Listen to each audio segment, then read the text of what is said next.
¿Qué es? Es un test proyectivo de la personalidad, pero es la neurociencia que analiza la personalidad por medio de la escritura. Es decir, no tengo nada de evidente, no tengo nada de esotérica, y aunque sí los quiero mucho y los quiero ver triunfar, tampoco sé nada de astrología. No, de verdad, como mojarrita enjabonada ves que cada vez que me dicen bruja. No, en realidad es eso. La escritura es un proceso muy complejo. Escribir habla también afecta a la memoria, porque tenemos que aprender un modelo caligráfico. Lo vamos deformando hasta personalizando. El flexo braquial, que es esta conexión entre cerebro y manos. ¿Con qué escribimos? Con el cerebro, exactamente.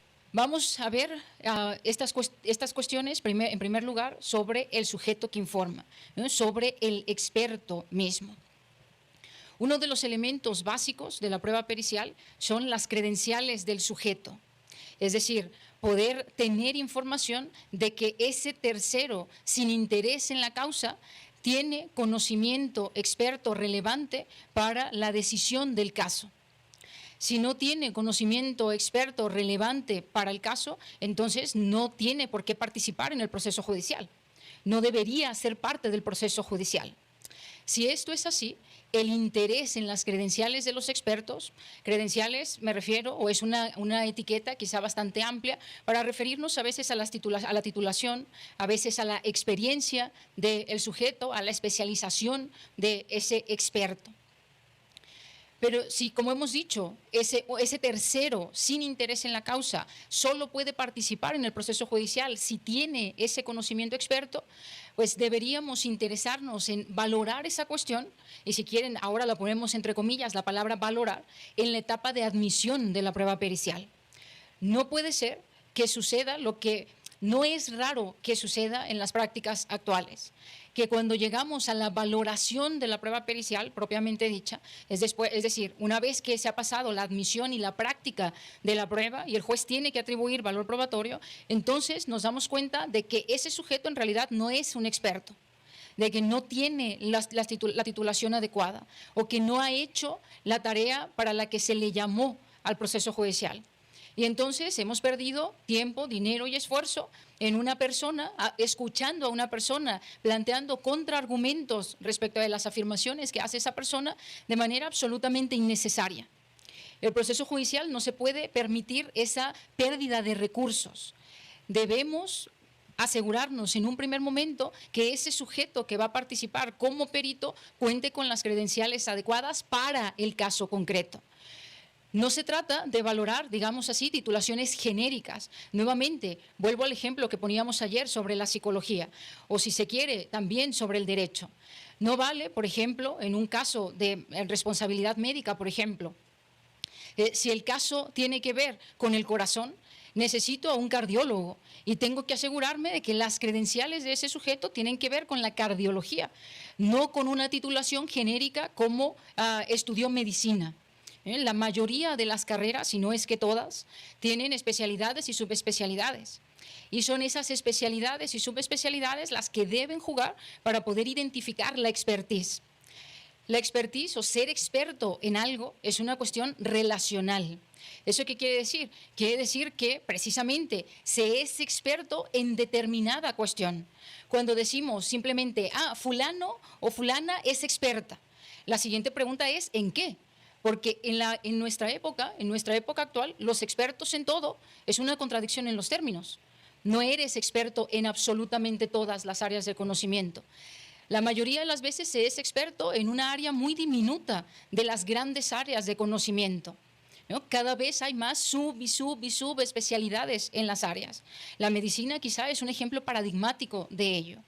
Entonces, para poder valorar, para poder decidir que un sujeto que es ofrecido, por ejemplo, por una de las partes como experto en un proceso judicial y que va a participar como perito, lo primero que tenemos que hacer es hacer una valoración de las credenciales de ese sujeto, de la titulación de ese sujeto para el caso concreto, sobre aquellos hechos relevantes respecto de los que se va a pronunciar en el caso específico y no en las titulaciones genéricas.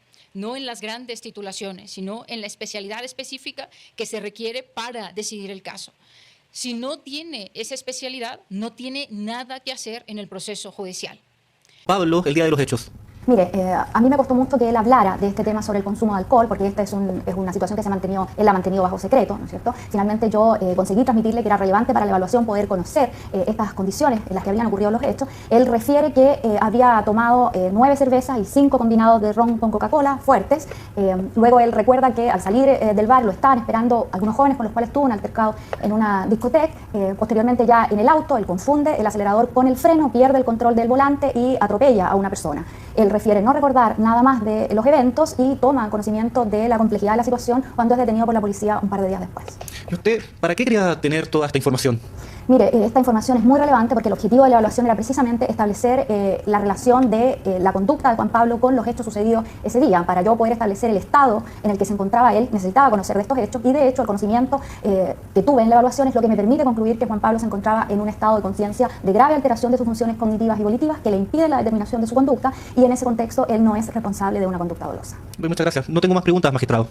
Señor fiscal, proceda con el contraexamen al perito. Buenos días, señora Guajardo. Buenos días. Usted en su examen directo señaló que aplicó una batería de test, en este caso para realizar su evaluación, ¿verdad? Así es. Y que en general estos test están destinados a medir la personalidad o el coeficiente intelectual de una persona. Eso es correcto.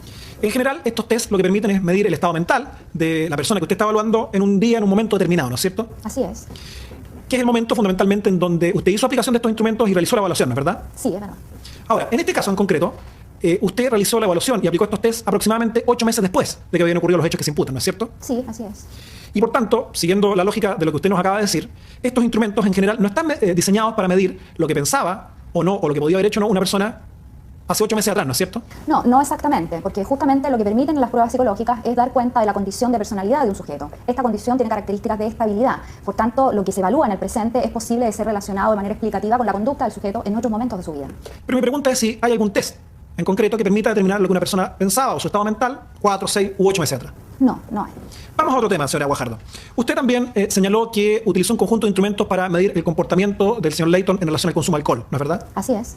Y en general, lo que permiten estos instrumentos es evaluar el nivel de riesgo que el señor Layton habría tenido respecto al consumo de alcohol. Así es. Nuevamente se trata de un conjunto de instrumentos que no se refieren a lo que una persona pudo haber consumido o no en un momento concreto. Son instrumentos que permiten evaluar cuál es la disposición del sujeto hacia el consumo. Esa disposición se integra en la personalidad con carácter de estabilidad, por lo cual también es posible explicar desde ahí la conducta general del sujeto. Exacto. Y mi pregunta es si los test permiten determinar cuánto una persona pudo haber consumido en un momento determinado, un día determinado. No.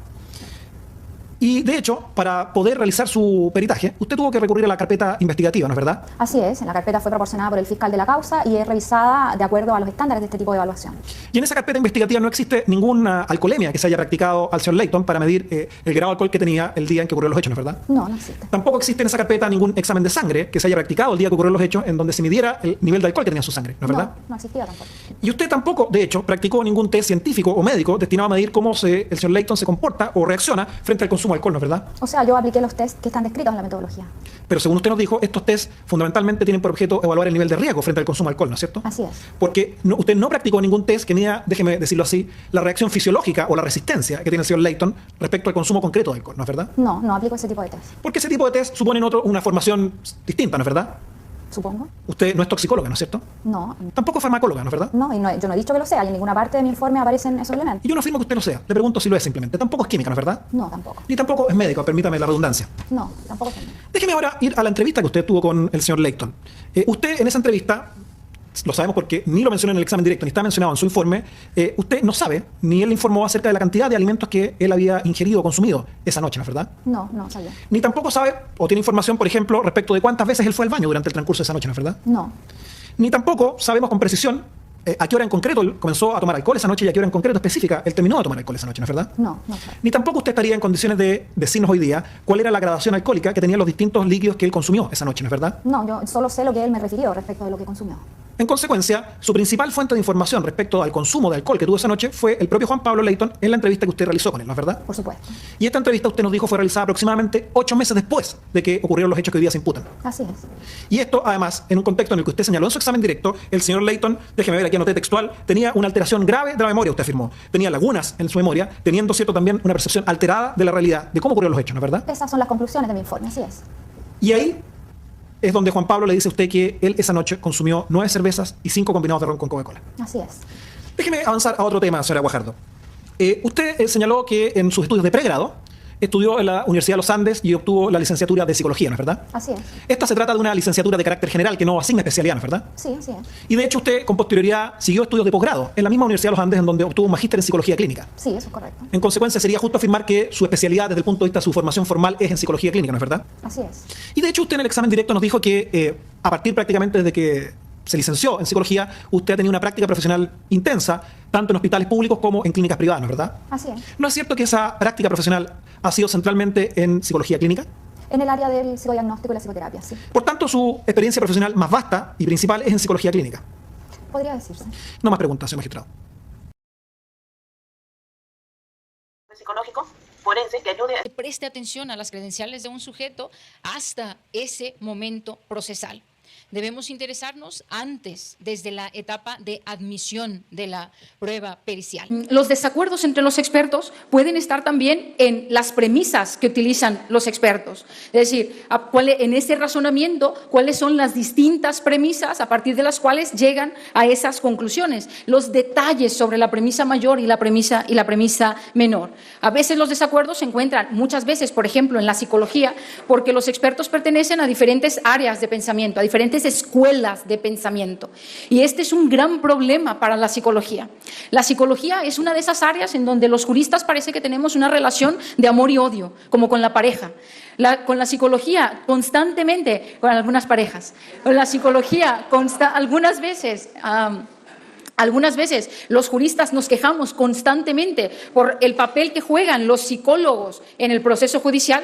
Hay muchos jueces que te dicen, mi mayor problema es cuando viene a un psicólogo. Cuando el psicólogo está aquí porque no sabemos cómo llega a la conclusión. Parece arte de magia muchas veces la psicología. De hecho, algunas veces hablan más allá de lo que la psicología permite hablar sobre el comportamiento de una persona. Sí, pero seguimos modificando, por ejemplo, nuestros códigos penales, introduciendo continuamente estados mentales, en donde muchas veces necesitamos a la psicología. Por ejemplo, ahora está muy de moda las reformas penales que tienen que ver o que introducen los delitos de odio. Los delitos de odio muchas veces hacen alusiones a los estados mentales. Para probar los estados mentales muchas veces tenemos que recurrir a la psicología. Entonces nos quejamos de que vengan los psicólogos, pero a la vez por la puerta de atrás metemos continuamente a la psicología. Es cierto, la psicología es muy compleja. La psicología es un océano tremendo, donde hay diferentes escuelas de pensamiento, unas buenas, unas malas y otras pésimas, que no deberían tener cabida en el proceso judicial. Pero hay escuelas de pensamiento en la psicología que están muy bien fundadas. El punto es otra vez ser capaces de distinguir entre estos, porque esos desacuerdos que puede haber entre los psicólogos pueden ser fácilmente resueltos diciendo, mira, tu escuela de pensamiento en realidad es sumamente cuestionada. No hay una justificación de tus generalizaciones. Por ejemplo, se ha visto muy cuestionada, tiene una historia larguísima de cuestionamiento toda la parte del psicoanálisis en la psicología. Y ha habido procesos judiciales en donde se llaman a psicoanalistas. Si no tenemos una justificación de esas generalizaciones, ¿qué hace el proceso judicial trayendo a un supuesto experto en psicoanálisis? Entonces, podemos tener también estos desacuerdos a partir de que los expertos tienen escuelas de pensamiento diferentes. También, por ejemplo, porque sus premisas tienen distintos niveles de fiabilidad. Si retomamos, por ejemplo, los indicadores psicológicos, los indicadores clínicos que utilizan muchos psicólogos para la detección del abuso infantil, es decir, esta idea de que hay trauma, una persona tiene un trauma y como tiene un trauma, entonces algo le sucedió. Hay diferentes variables que, en función de la situación de los hechos del caso, que hacen que el análisis psicológico pueda ser más fiable o menos fiable. Es entrar en los detalles de las premisas que utilizan los expertos. Por ejemplo, la frecuencia de la victimización del infante. ¿Cuán frecuentemente, cuánto fue victimizado? ¿Se trató de una sola ocasión?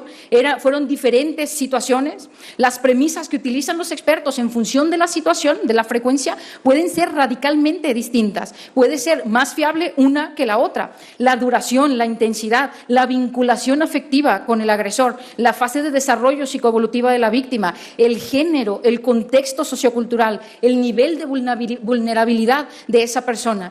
Esos detalles detalles del caso concreto, esos detalles en las premisas que utilizan los expertos, hacen que los desacuerdos puedan ser netamente aparentes, porque el nivel de fiabilidad obviamente es radicalmente opuesto conforme más detalles se analicen sobre el caso concreto. Finalmente, el fiscal le pregunta: ¿Qué conclusión emite al finalizar su intervención? Ajá, la repito. Se encontraron, después de haber evaluado de una manera integral, se encontraron daños psicológicos en 3 áreas: en el área emocional, en el área afectiva y en el área socioconductual.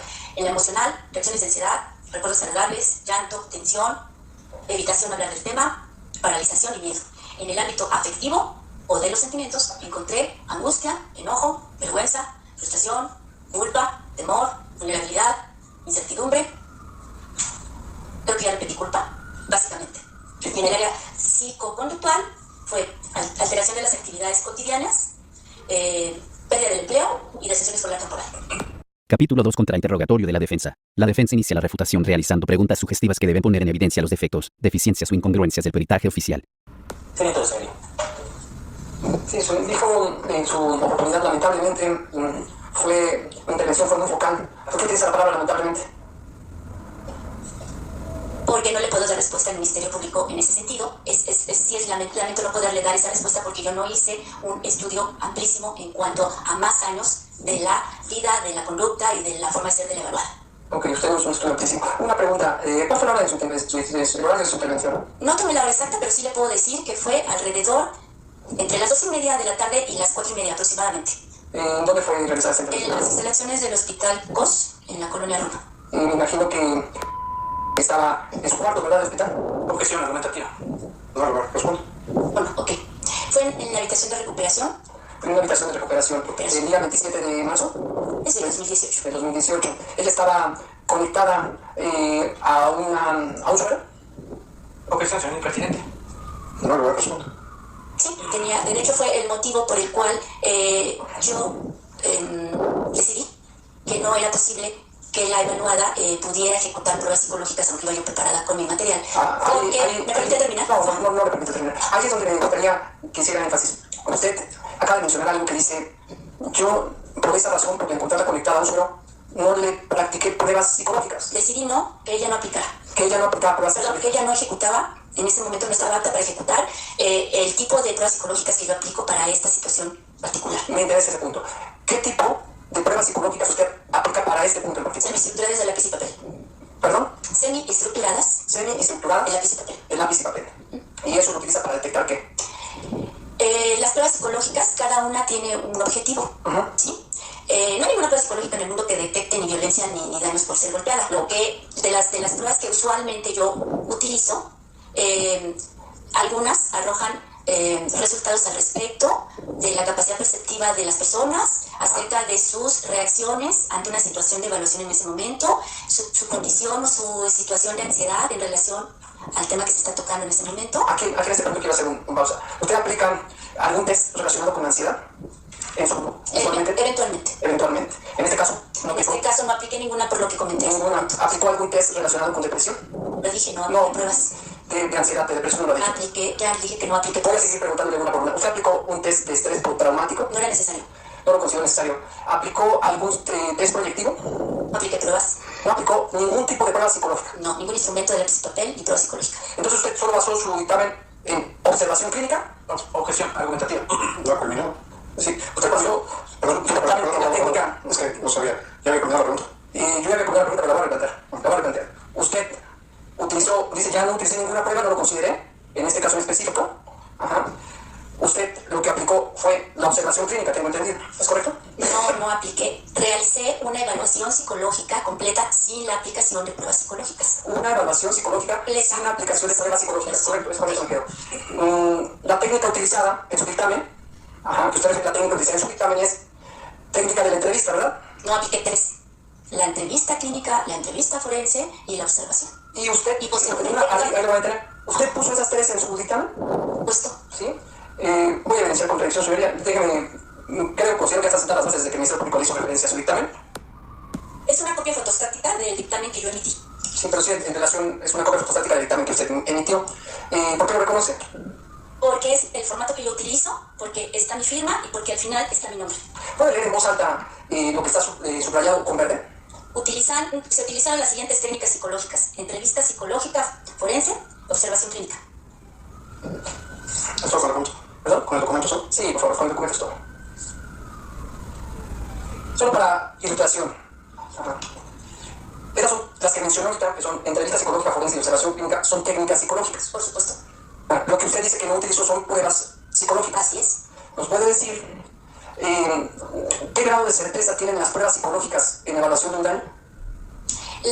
Los resultados de las pruebas psicológicas no se miden en grados, Okay. ¿sí? Arrojan resultados, ya sea de tipo proyectivo o de tipo cuantitativo. Como yo generalmente utilizo semiestructuradas no cuantitativas, bueno, pues serán resultados que se arrojan en el sentido proyectivo.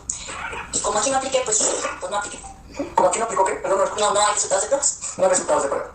Listo. Solo hay resultados de técnicas. Hay resultados de técnicas psicológicas, de una evaluación completa.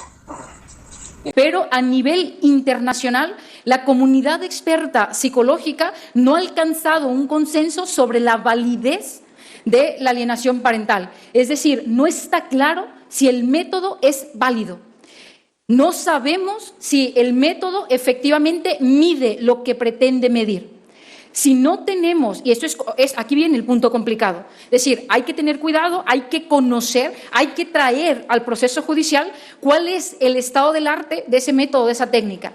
¿Qué dice la comunidad experta sobre el método de la técnica, más allá del perito particular del caso concreto?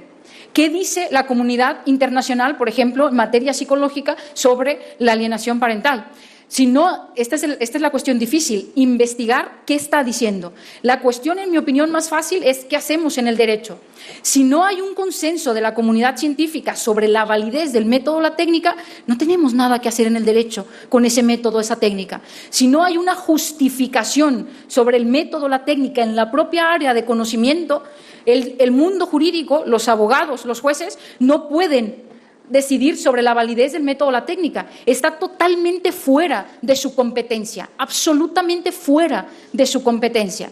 Y tenemos algunos ejemplos en donde ya lo hemos hecho muy bien. Por ejemplo, los detectores de mentiras. En la mayoría de nuestros sistemas jurídicos no se acepta como prueba el detector de mentiras. Y no se acepta como prueba el detector de mentiras porque no hay un consenso claro de la comunidad experta sobre la validez. Es más, si lo hay, es sobre la invalidez, que no es válido el método, la técnica de la detección de mentiras, los instrumentos que se utilizan para supuestamente detectar la mentira. Ahora, lo siguen utilizando en los programas del corazón. Al menos en España es muy común ver en los programas del corazón cómo van ahí estas parejas de las que hablábamos antes. Mi marido me engaña, sométanlo a detector de mentiras, al desgraciado, como dicen por ahí en algún programa, ¿no? Entonces, hay ejemplos en que lo hemos hecho bien, en que si no tenemos la validez de la comunidad experta, en el derecho simplemente decimos, oiga, si no hay la validez, nosotros no podemos hacer absolutamente nada. No, el famoso caso Dreyfus, en el cual se acusó a un oficial del ejército de ser traidor solamente por ser judío, el caso que llevó a la redacción del libro J'accuse. Si quieren, hay una excelente película al respecto.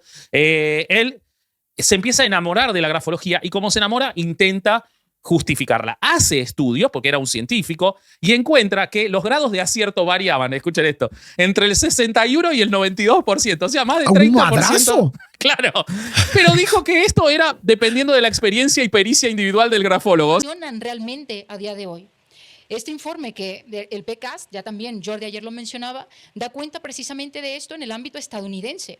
Y en el ámbito estadounidense dice, mire, hay un conjunto de ciencias forenses y hay un conjunto de científicos forenses que están utilizando métodos y técnicas absolutamente inválidos, que no sirven de nada, que no miden lo que pretenden medir.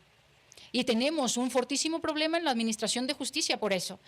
Hay también un gran número de condenas cerradas de personas inocentes en la cárcel con la única prueba de malas ciencias forenses, de malas pruebas periciales, porque se han estado utilizando métodos inválidos. ¿Y cuál es el argumento de los expertos y de los propios jueces? Es que tiene 20 años de experiencia. Esta persona hace 20 años que hace este tipo de pruebas. Sí, como decía Jordi ayer, hace 20 años que hace mal las cosas. Hace 20 años que él cree que hace las cosas, pero ya se ha demostrado que es falso, que es incorrecto, que lo está haciendo mal, que ese método no sirve para medir lo que dice que mide. Tenemos varios ejemplos de este tipo de métodos o técnicas en la práctica, desafortunadamente. En materia de feminicidio se ha estado utilizando, por ejemplo, la llamada autopsia psicológica. La autopsia psicológica, que tampoco se ha demostrado absolutamente nada sobre su validez en la aplicación a ese tipo de casos. Es una técnica que surgió en el ámbito de los suicidios para intentar identificar conductas suicidas en jóvenes y entonces poder intervenir para evitar que se suicidaran.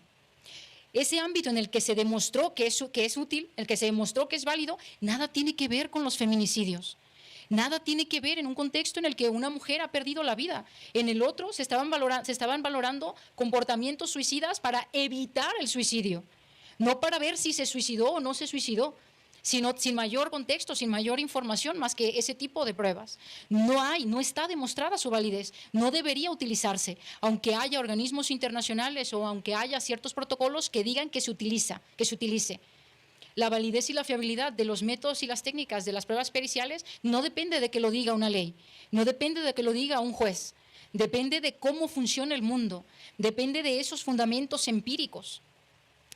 A veces no tenemos esos fundamentos empíricos, como en el caso de Luis Mochán y los experimentos que pudo realizar y que pudo demostrar que era inválido ese método, esa técnica. Desafortunadamente no siempre se pueden hacer ese tipo de estudios empíricos controlados, que es la mejor evidencia que puede existir sobre la validez y la fiabilidad de determinados métodos.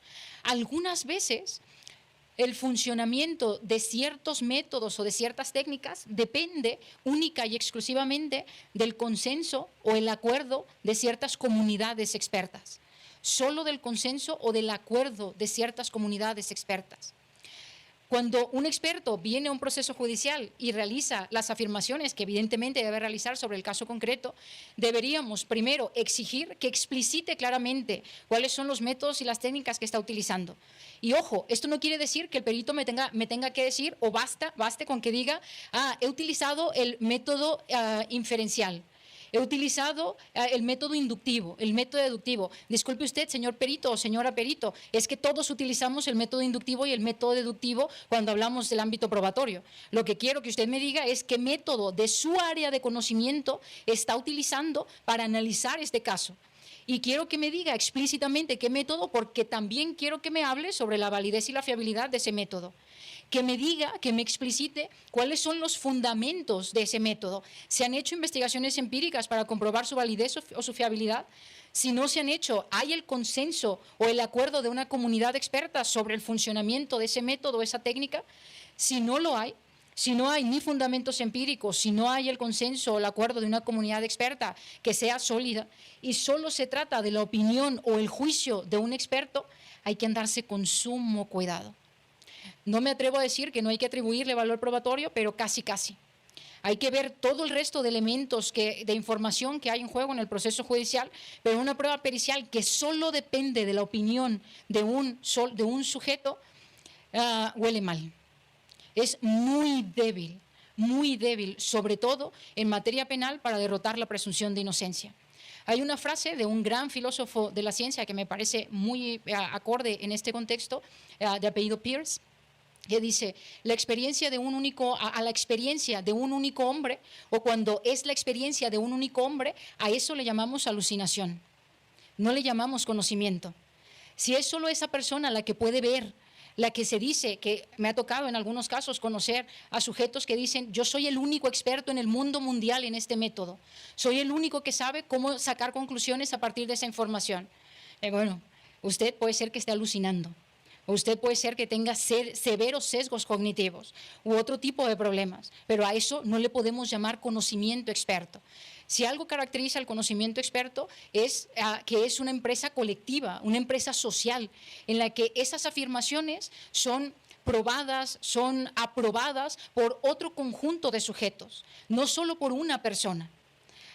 La ciencia, la empresa científica, tiene grandes mecanismos para esto, grandes mecanismos para, entre todos los expertos de un área, poder comprobar si las afirmaciones de un sujeto, si los experimentos de un sujeto son adecuados o no, son correctos o no, nos hablan sobre la verdad del funcionamiento del mundo, etc. ¿Sí? Entonces, ojo Ojo, cuando la prueba pericial, cuando el supuesto conocimiento experto en una prueba pericial solo dependa de la opinión o el juicio de un experto. Debería haber al menos un consenso o acuerdo entre una comunidad experta y una buena comunidad experta, no entre un grupo de amigos que además tienen ciertas credenciales como de cualquier ámbito del conocimiento humano. Y en el mejor de los casos deberíamos tener pues, ensayos controlados, fundamentos empíricos mucho más fuertes que esto. Ante el aumento de la utilización en selección de personal, era necesario realizar este metaanálisis para que no se estuvieran interponiendo prejuicios que llevaran adelante la no selección o la selección de personal de manera equivocada. Rastrearon 17 estudios previos que abordaban la validez de la grafología para la selección de personal. Tomaron datos de 63 grafólogos. Este es espectacular, prepárense.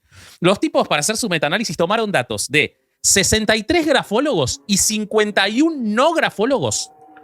Y los pusieron a esas personas a evaluar 1.223 escrituras para selección de personal. ¿Ok? Les dijeron, sí, tenemos que buscar tal persona para tal puesto, van a evaluar 1.223 escrituras, 63 eran grafólogos, los otros no. O sea, casi mitad y mitad.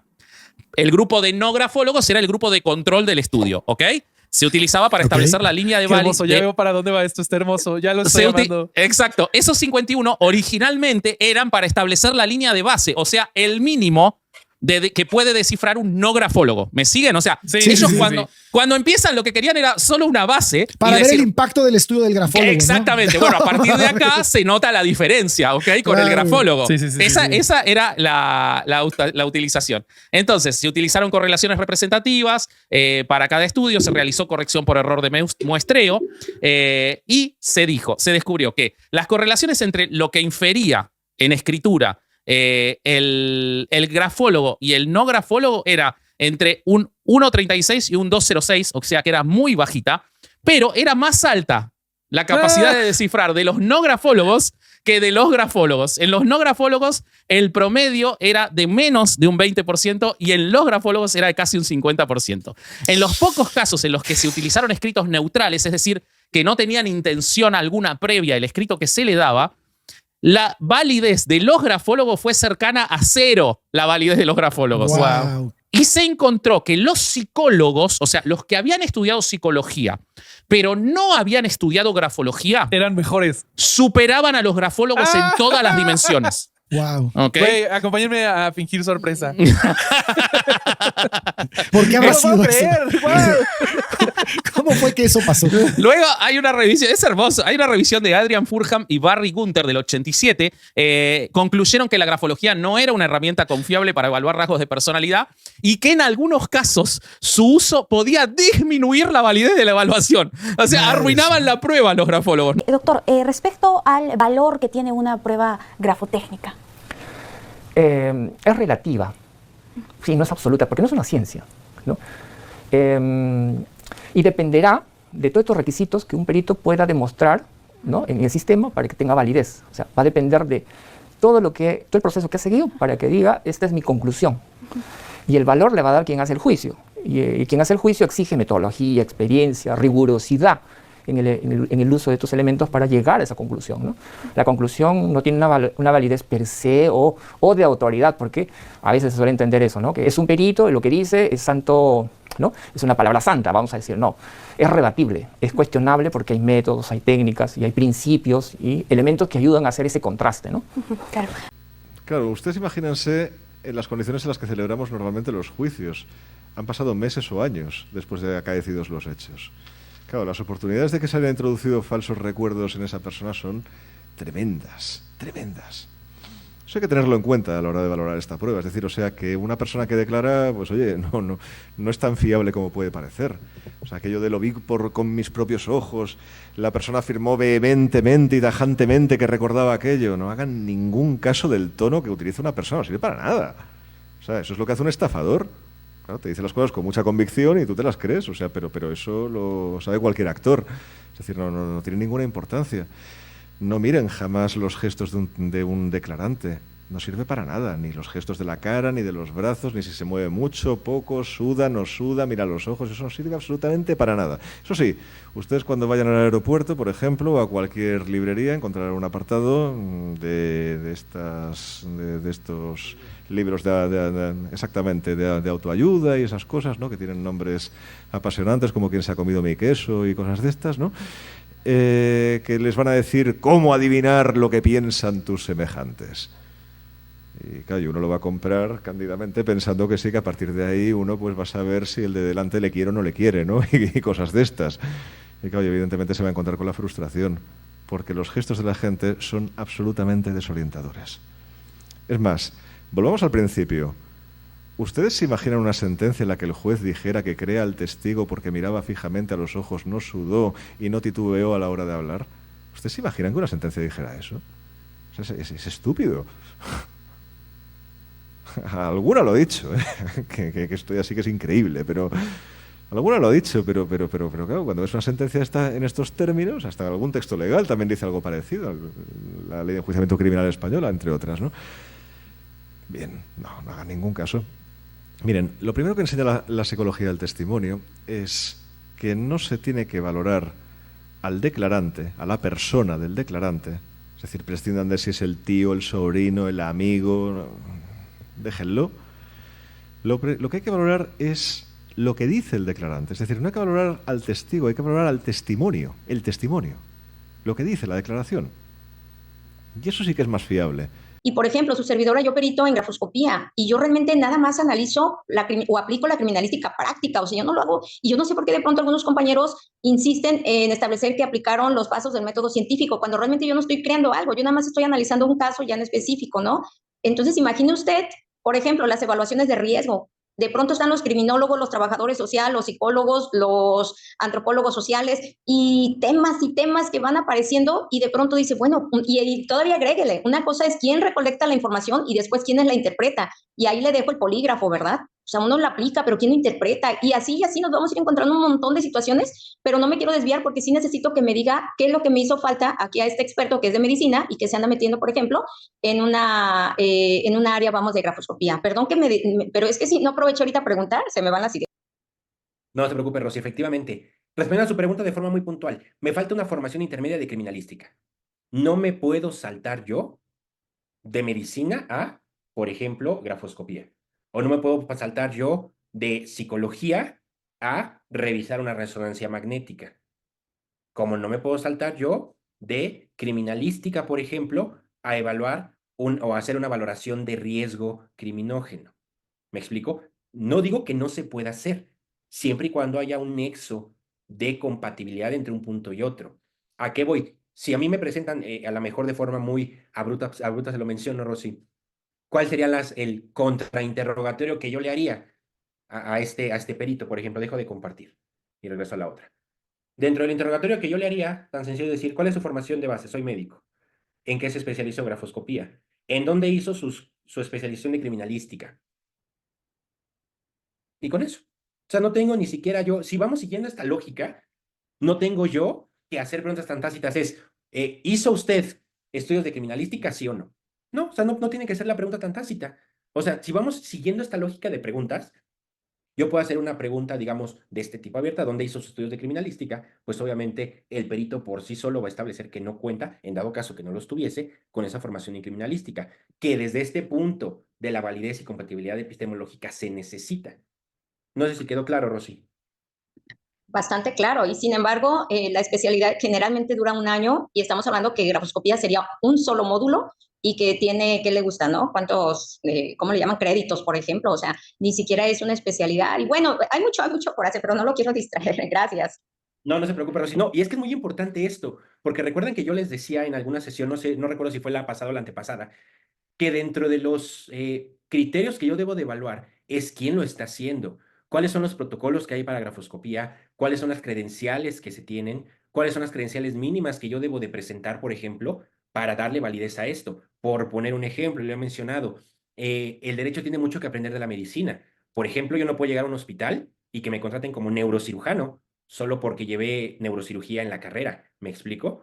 Necesito una credencial, una cédula, una cantidad de años establecidos, un servicio social. Bueno, es un decir, no creo decir que todos los peritos lo tengan, sino que para yo poder ejercer como neurocirujano, requiero lineamientos, estatutos y avales específicos para yo poder hacerlo. ¿Cuál es la situación? Que dado que hay una gran vertiente y que tenemos que ir subsanando, como bien menciona, una gran vertiente o una gran amplitud en las ciencias forenses, no se cuentan o no se contaban, ya se están desarrollando afortunadamente, con protocolos de decir, a ver, un perito en grafoscopía que necesita licenciatura en A, B, C y D, especialidad en A, B, C y D, cursos con tantas horas en esto, en esto, o en esto, o en esto, o en esto, y que me acredita tantas horas prácticas, esto, que me acredita años de experiencia, estos. Y entonces ya sé yo que si el perito cuenta con estos elementos, tengo un grado de confiabilidad más alto, que eso no me garantiza nada tampoco.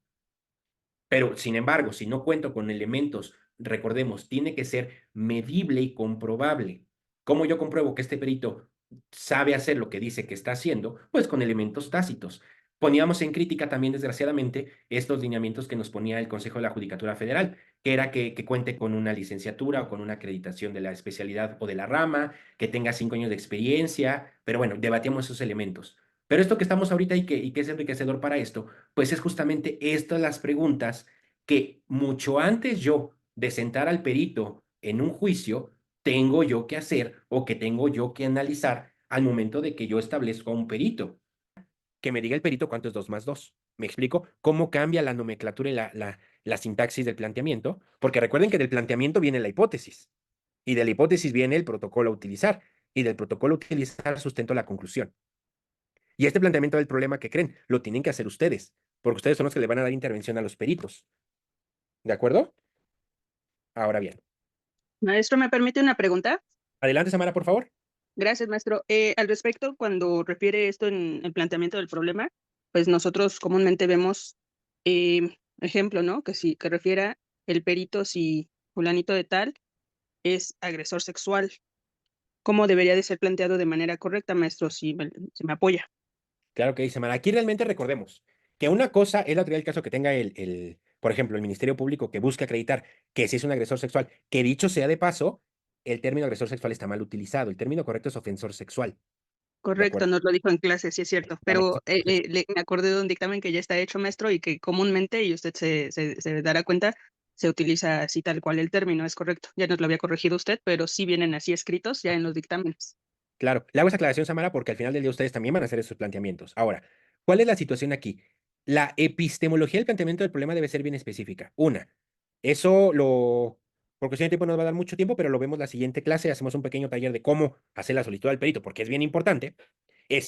Lo adecuado sería, por ejemplo, que el perito en psicología evalúe las funciones cognitivas, emocionales, sociales, lo que busca al final del día, del señor o del ciudadano Juanito Pérez, y determinar si son compatibles con los de una conducta ofensiva sexual.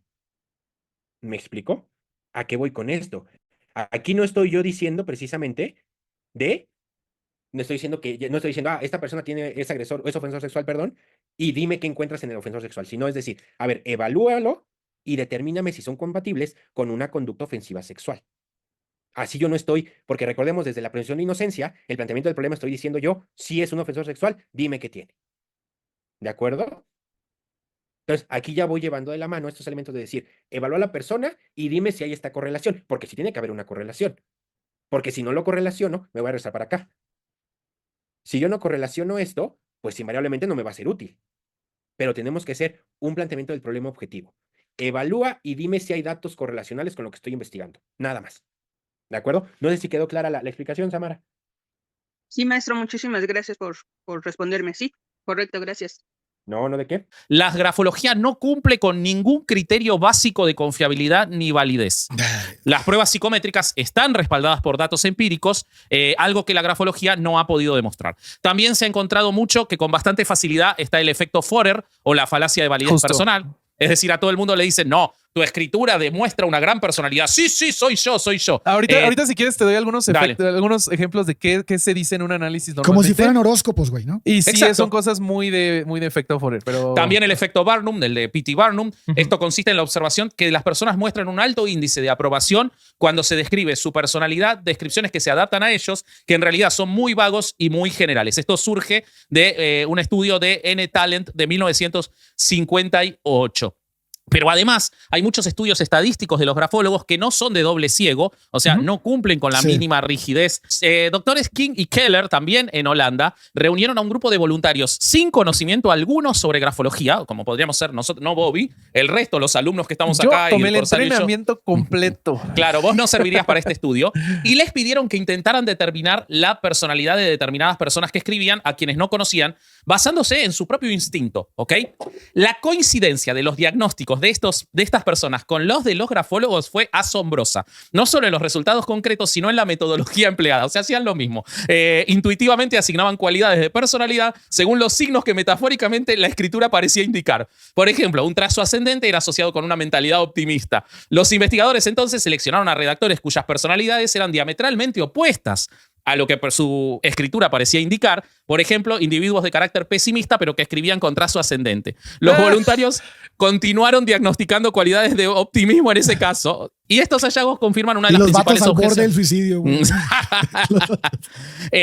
Esto confirmó para quienes hicieron el estudio que la habilidad intuitiva que tienen la mayoría de los legos para arribar a las mismas conclusiones que los grafólogos resulta, en conclusión sencilla, de que se puede alterar la forma de escritura para dirigir al practicante al diagnóstico deseado, lo cual invalida la capacidad predictiva de la grafología. Y hay muchos estudios más. Hay un estudio del 87 que demuestra lo mismo, hay un estudio del 88 llevado a cabo a un grupo de grafólogos en los que se determinó que no podían predecir nada del psicoanálisis, ni siquiera cuando se les daban evidencias previas para que lleguen a la conclusión. Pero, ¿se ha intentado realmente comprobar la grafología? La respuesta corta es sí. Permítanme presentarles el método doble ciego. El método de doble ciego es un diseño experimental riguroso utilizado para eliminar el sesgo o el efecto placebo tanto del investigador como del participante, asegurando que ninguno de los dos sepa quién recibe el tratamiento experimental y quién el control. Aplicar este método a la grafología sería un paso crucial para evaluar objetivamente su validez. En un experimento de doble ciego, ni los participantes ni los investigadores conocen las asignaciones específicas durante el estudio. Esto minimiza los sesgos que podrían influir en los resultados. Por ejemplo, digamos que queremos comprobar la fiabilidad de la grafología. Nosotros tenemos una hipótesis. La grafología puede producir con precisión los rasgos de personalidad de los individuos. Para eso, juntamos a 100 personas que proporcionan muestras de escritura y 5 grafólogos independientes que analizan las muestras. Pero para poder hacer la prueba vamos a utilizar el inventario de personalidad NEO. El NEO es una medida precisa de las 5 principales dimensiones de la personalidad: neuroticismo, extraversión, apertura, amabilidad y responsabilidad, y de las facetas más importantes que definen a cada una de ellas. Esta es una prueba fiable, estandarizada y comprobada científicamente. Después utilizaremos el método doble ciego para que ni los grafólogos ni los sujetos de prueba sepan información y los datos del inventario NEO se mantengan en secreto y en anonimato. Finalmente, los grafólogos hacen predicciones sobre los rasgos de personalidad y se hace una comparación estadística entre las predicciones grafológicas y los resultados del cuestionario, y así podremos medir qué tanta congruencia se tiene realizando la comparación. Es una prueba muy simple, ¿verdad? Pero déjenme decirles que esta prueba ya se hizo. Se han realizado estudios que analizan el método doble ciego para evaluar la validez de la grafología y los resultados han sido consistentemente negativos. Importante destacar que los múltiples manuales de grafología desarrollados por diferentes expertos a menudo se contradicen entre sí. Para ilustrar estas discrepancias compararemos 2 manuales: el Handwriting Analysis de Complete Basic Book de Karen Ahmed y Mary Rees y el manual The Definite Book of the Hendrick Analysis de Mark Seifer. Mientras que Ahmed y Rees mencionan que el tamaño de la letra grande significa confianza en sí mismo y extroversión, Seifer menciona que es necesidad de atención y puede indicar falta de enfoque. El espaciado entre las letras, Ahmed y Rees menciona que se relaciona con independencia y necesidad de espacio personal, mientras que Seifer, aislamiento, tendencia a distanciarse emocionalmente. La presión fuerte en la escritura, Ahmed y Rees menciona que es energía, intensidad emocional, mientras que Seifer, agresividad, estrés y tensión interna. Tras redondas, Ahmed y Rees mencionan amabilidad y creatividad, Seifer, falta de estructura e indecisión, y así con muchas otras cosas. Si llegaste hasta este punto y te has preguntado, ¿alguien ha intentado desmentir la grafología antes con algún estudio? La respuesta sigue siendo sí. En 1986 se realizó un estudio de Ben Shaker, Bart Hillett, Bilu, Ben Ava y Flock. El objetivo era simple: evaluar la capacidad de los grafólogos para identificar identificar rasgos de personalidad a través de la escritura. En los resultados no se encontró una correlación entre la evaluación grafológica y los resultados de las pruebas de personalidad, indicando que los grafólogos no podían hacer predicciones precisas sobre la personalidad de los individuos. En 1992 se realizó el estudio de Dean. El objetivo era determinar la validez de la grafología en el contexto de la selección del personal. Sin embargo, no se encontró una correlación entre las predicciones grafológicas y el rendimiento laboral, sugiriendo que la grafología no es una herramienta efectiva para la selección del personal. En 2002 se realizó el estudio de Kuning y Swoboda. El objetivo era evaluar la precisión de las predicciones de los grafólogos sobre la personalidad basada en la escritura, pero los grafólogos no lograron hacer predicciones precisas y consistentes sobre la personalidad de los participantes en comparación con las medidas estándar. En 1992 se realizó el estudio de Beierstein. El objetivo era evaluar si los grafólogos podían predecir rasgos de personalidad y comportamientos específicos a partir de la escritura. Los resultados mostraron que las predicciones grafológicas no eran más precisas que las realizadas por personas sin entrenamiento en grafología. En 1997 se realizó otro estudio para evaluar la validez de la grafología en la selección del personal, pero tampoco se pudo encontrar nada. En 2003 se realizó el estudio de Hines, pero tampoco se comprobó la grafología. En 1989 el estudio de Netter y Ben Shaka. En 1986 el estudio de Heinzen y Good Johnson. En 1986 el estudio de Nebo. En 1996 estudio de Driver, Bucklin y Frink. En 1980 el estudio de Hattie y Fitzgerald. En 1983 el estudio de Raffaelli y Kilmonsky. Y la lista sigue y sigue y sigue, y se estima que se han realizado más de 100 investigaciones. Todas y cada una de ellas llegaron a la conclusión de que la grafología no es confiable. Entonces, ¿por qué hay personas que siguen creyendo en la grafología? Una de las razones podría ser el efecto Forer o el efecto Barnum. Este fenómeno psicológico hace que las personas encuentren descripciones de la personalidad muy generales y vagas como altamente precisas para ellas mismas. La grafología, al igual que la astrología, utilizan afirmaciones que pueden parecer específicas pero que en realidad son aplicadas a muchas personas. Por ejemplo, puedo decir que la persona que está viendo este video se preocupa por los demás, aunque a veces puede ser un poco reservada con sus propios sentimientos. Esta afirmación es tan general que un gran porcentaje de personas se identificará con ella. Así es como funciona el efecto Forer. La grafología emplea el mismo método. Hace creer a las personas que están analizando su escritura para identificar su personalidad, cuando en realidad solo menciona rasgos de personalidad amplios y vagos, diseñados para que cualquier persona pueda identificarse con ellos. Está un poquito pegada al pasado porque está enlace con esto, eso significa que está pegada al pasado.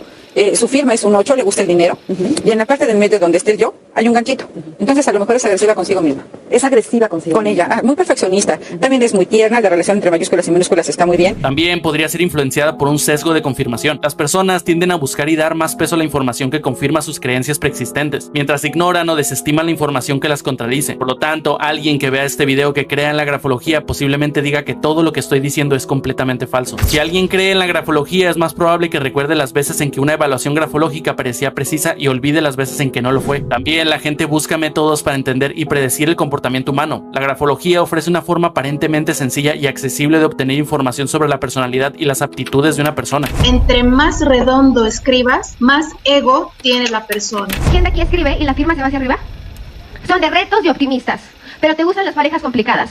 Mientras más complicada sea la pareja, más te gusta. En caso de que fuera Galvez, es el sentido de la responsabilidad y del deber. Ahora, vemos que hay cruzamientos en la zona media, lo cual nos habla de la firmeza de carácter y a otra mujer a la que le gusta agarrar al toro por los cuernos. La escritura va ligeramente hacia arriba porque es una persona optimista. Y la capacidad de adaptación, la inteligencia emocional de Xochitl Gálvez, habló de la inteligencia para no solamente ver las cosas de forma emocional, sino tener la racionalidad para tomar buenas decisiones. Es una persona muy racional, es una persona con una gran capacidad de convencimiento, por eso puede considerarla también. La aceptación de la grafología puede ser reforzada por figuras de autoridad o por la percepción de que es una herramienta profesional. Si los empleadores o los medios de comunicación promueven la grafología, es más probable que la gente confíe en ella. Personas pueden confundir la grafología con métodos científicos debido a su presentación pseudocientífica. La grafología puede parecer técnica y basada en el análisis, lo que puede llevar a la gente a creer que es una ciencia legítima. Como profesional de la salud, no considero que la grafología sea intrínsecamente mala. Sin embargo, venderla como una herramienta capaz de curar me parece poco ético. ¿Cuán válidos y cuán fiables son esos métodos que utilizan los expertos que vienen a un proceso judicial? Validez y fiabilidad son dos términos técnicos. La validez quiere decir que un método o una técnica mide lo que pretende medir. Y fiabilidad nos informa sobre cuán bien lo mide. Quizá un ejemplo nos ayude a comprender un poco mejor esto. Pensemos en los detectores de mentiras. Los detectores de mentiras tienen una larguísima historia en la humanidad. Vienen desde los años 20, en 1920, ya van a cumplir 100 años de estar entre nosotros. Ha habido detectores de mentiras de muy diverso tipo. Los detectores de mentiras tradicionales, los primeros, son los que se siguen utilizando en programas del corazón. Señorita Laura, que pase el desgraciado. Esos programas en los que pasa efectivamente el hombre o la mujer que supuestamente engañó, pone su brazo para que le midan la presión sanguínea mientras le hacen cierto tipo de preguntas a las que él va respondiendo y el experto va viendo cómo aumenta o disminuye la presión sanguínea. Y a partir de ese aumento, entonces el experto concluye, está mintiendo o está diciendo la verdad, ¿sí? Ese es el detector de mentiras que surge en los años 20, que desafortunadamente he sabido en los últimos tiempos que en México se sigue utilizando en algunos contextos como parte de los exámenes de ingreso a determinados puestos de trabajo. Ese tipo de métodos o de técnicas se ha demostrado absolutamente inválido. No mide lo que pretende medir. ¿Qué pretende medir? Si alguien miente o dice la verdad. El detector de mentiras no mide eso. El aparato lo que mide es el aumento de la presión sanguínea. Punto. No mide otra cosa. ¿Quién saca la conclusión sobre si esa persona miente o dice la verdad? Es ese sujeto que a partir del aumento afirma, miente, dice la verdad. Pero no hay ningún parámetro, no hay ningún patrón que justifique esa inferencia por parte del experto, esa conclusión por parte del experto. Es más, a estas alturas, quienes han seguido el ciclo de conferencias ya deberían ver que hay un problema conceptual previo. Ayer dijimos, decir la verdad y mentir no son sinónimos. Yo puedo creer que estoy diciendo la verdad, pero lo que estoy afirmando es falso. Pero yo estoy siendo sincero porque creo que estoy diciendo la verdad. Pero mi percepción fue equivocada y en realidad estoy afirmando falsedades, aunque las creo genuinamente. Y esta diferencia conceptual ya nos tiene que alertar sobre que los detectores de mentiras no pueden detectar mentiras, no sirven para eso, no son válidos. Si un instrumento, un método, una técnica no es válido, ya no me tengo que preguntar ¿y cuán bien lo mide? Es decir, ya no me interesa su fiabilidad, porque ya sé que no es válido. Si no es válido, no tengo que medir su fiabilidad. Lo que tengo que hacer es no utilizarlo. ¿Cómo lo voy a utilizar para tomar decisiones si sé que no funciona para lo que dicen que funciona? ¿Sí? La pregunta del millón es, ¿y cuánto sabemos sobre la validez y la fiabilidad de los métodos y las técnicas que a día de hoy están utilizando los expertos en los procesos judiciales concretos? ¿Qué información tenemos sobre la validez y la fiabilidad? En cuanto a lo de la inmediación, ¿cuál es el valor de la inmediación? Efectivamente, usted ha captado a la perfección lo que yo he dicho. Sí, o sea, hasta ahora hemos pensado que la inmediación era que nosotros somos unos seres sobrenaturales que somos capaces de adivinar cuando una persona miente mirándole la cara. Esto yo creo que nadie lo va a pensar a partir de hoy. Tampoco en sus vidas cotidianas, por favor. O sea, porque es lo mismo. Entonces, claro, ¿dónde queda la inmediación? Mire, la inmediación queda en la posibilidad del juez de participar en la prueba, es decir, de también dirigirle preguntas al declarante, de solicitarle aclaraciones. Sí, ese es el valor de la inmediación. O sea, que el juez no está allí únicamente haciendo, digamos, conectando, como decía el doctor Neira, al piloto automático y esperando que aquello se acabe lo antes posible. No, está ahí pues en una postura activa y por tanto participando en aquello porque, oye, al final es el que va a tener que dictar la sentencia. Por tanto, si tiene dudas, lo que tiene que hacer es resolverlas, naturalmente. Criterios de admisibilidad de la prueba. ¿Cuál es el punto aquí que todavía no logramos superar aún en 2024? Que desgraciadamente por el desconocimiento o la falta de implementación de estos protocolos, se están utilizando elementos y pruebas que no cumplen con esto. Nuevamente, sin afán de denostar ninguna ciencia. Pruebas proyectivas, poligrafía, grafología, que no cuentan con estos elementos. ¿Y por qué lo menciono de este modo? Porque desafortunadamente un ente tan importante para el ámbito jurídico como lo es el Consejo de la Judicatura Federal está contemplando estas ciencias o estas pseudociencias que al día de hoy se ha comprobado fácticamente que no cumplen con estos criterios y se están utilizando. La pregunta es ¿por qué? ¿Y en qué sesgo jurídico nos encontramos al utilizarlas? Una aberrante laguna legal que existe en nuestras leyes. Y por eso también siento que este momento de crisis es la oportunidad para corregir esa gran laguna legal que hay y que afecta la seguridad jurídica de todos nosotros como ciudadanos al caer en las manos de gente incapacitada. La importancia de aprovechar este momento para presionar a las autoridades, al Congreso, a los legisladores, para que reformen y que ya se prohíba emitir dictámenes grafológicos y grafóscopos, y te lo está diciendo un perito grafólogo y grafóscopo, por gente que no esté capacitada. Se tiene que profesionalizar los peritajes en grafología y grafoscopía, tienen que ser emitidos por gente profesionista y profesional. Hay un problema serio en este punto, porque muchos de los expertos consideran que si son genuinos expertos no son susceptibles a los sesgos cognitivos, o bien que su área de conocimiento no es susceptible a los sesgos cognitivos. Hay expertos que dicen, no, por supuesto, suceden, por supuesto que hay contaminaciones cognitivas, pero no me pasan a mí, y tampoco a mis colegas, les pasan a los otros, pero no a mí. Hace poco, en el 2019, antes de la pandemia, se hizo una mega encuesta a nivel mundial a grandes peritos, a peritos muy reconocidos en el ámbito internacional de áreas muy distintas, y la gran sorpresa en las respuestas de esta encuesta fue precisamente esa, la negación de los sesgos cognitivos.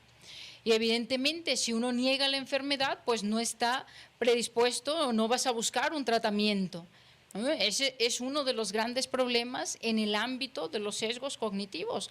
Pero si entre todos nos empezamos a preocupar y a exigir que haya ese tipo de mecanismos de evitar, incluso en la medida de nuestras posibilidades, como el ejemplo que ya ponía, evitar darle acceso a todo el expediente judicial a un experto, pues si entre todos exigimos eso, quizá va a ser mucho más fácil, va a suceder de una manera más rápida que asuman la existencia de sesgos cognitivos y su susceptibilidad a ello los expertos. Ese informe que analiza, si no recuerdo mal, 7 pruebas, las más habituales, 7 pruebas y sus distintos tipos de grados de fiabilidad, desde las que son extremadamente fiables en ciertas condiciones, como la prueba genética, hasta las que no tienen el más mínimo nivel de fiabilidad,